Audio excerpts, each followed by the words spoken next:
All right. And here on our news, it says Ripple president reveals why European institutions choose Ripple or XRP. And that's coming from our news source Times tabloid.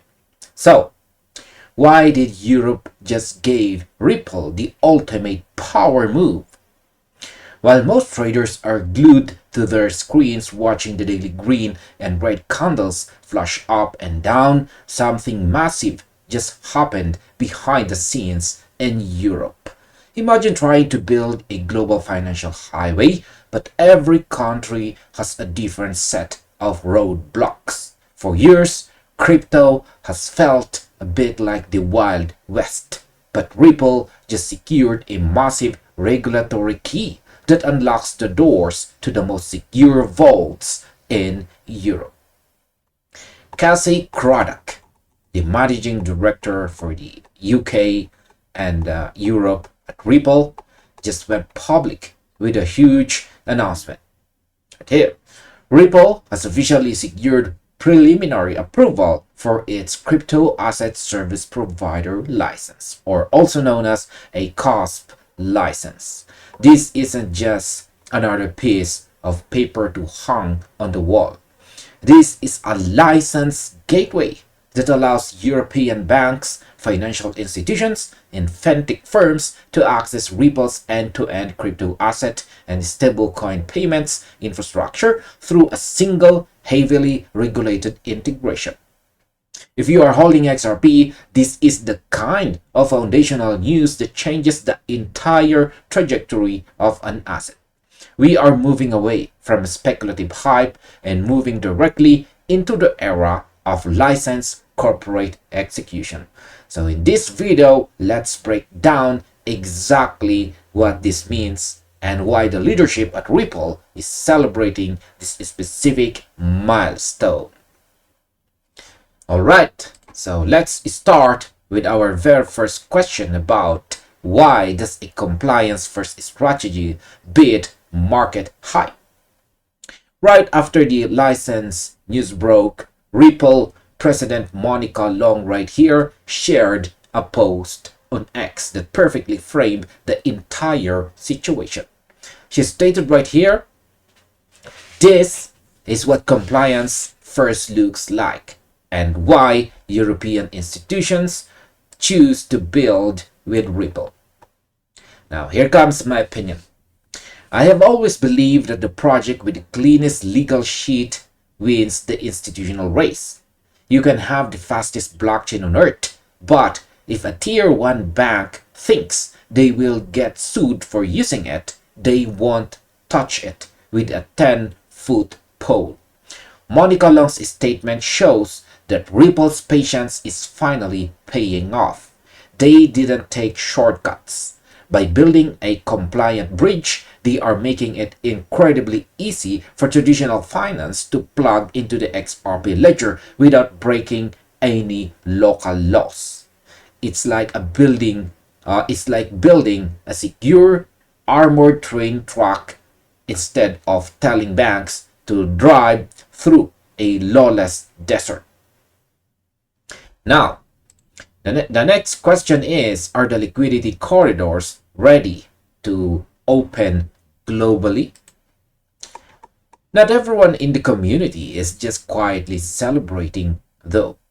An ex-user named John K, right here, John K, brought up a very realistic point that a lot of retail holders are thinking about. He questioned when we would see much broader usage and called for more payment corridors to be opened on the XRP ledger to increase liquidity. He also pointed out that at the time of this post, the asset was trading at around $1.09 and experiencing a slight decline. Now, here comes my opinion. I completely understand the frustration when you see a massive corporate milestone, but the price stays hovering around $1.09. But here is how I view it.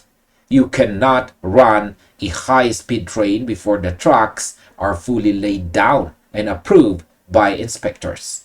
Jan K is right that we need more corridors to drive massive liquidity. But this CASP license is exactly how those corridors get legally approved in the first place. The infrastructure has to come before the volume. Once the floodgates open legally, the liquidity follows naturally. Now, why should we separate short-term price from long-term licensing? Right? Another community member on X right here, Scrubs, right here, hit back on an excellent counter argument to the price frustration. He argued that these massive licensing developments should never be directly tied to short-term price movements. According to him, obtaining these regulatory approvals enables Ripple to offer its services commercially, which creates the absolute foundation for future demand across the entire XRP Ledger ecosystem. He maintains that the market value will eventually reflect increased adoption and usage. Now, here comes my opinion. I 100% agree with Scrubs right here on this one.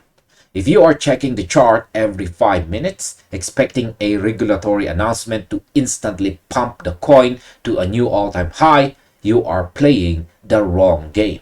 This is a chess match, not a lottery.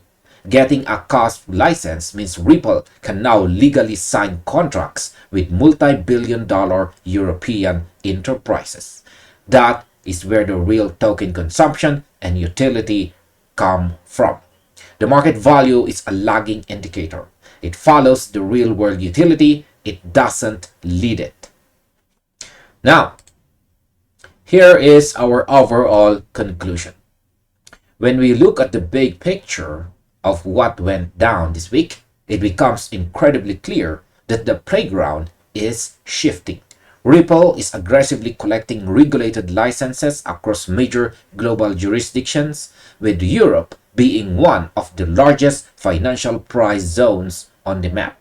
The debate between short-term price action at $1.09 and long-term institutional adoption will always exist within retail communities. However, the reality is that European banks in fintechs now have a clear legal green light to build on Ripple's infrastructure. So by choosing a compliance-first path, Ripple has positioned XRP utility to be driven by real enterprise volume rather than retail speculation. As the regulatory framework solidifies, the foundation for the entire XRP ledger grows stronger by the day. And this finally ends our video. Thank you very much for watching and see you on the next one. Or you might just as well check this recommended video right here.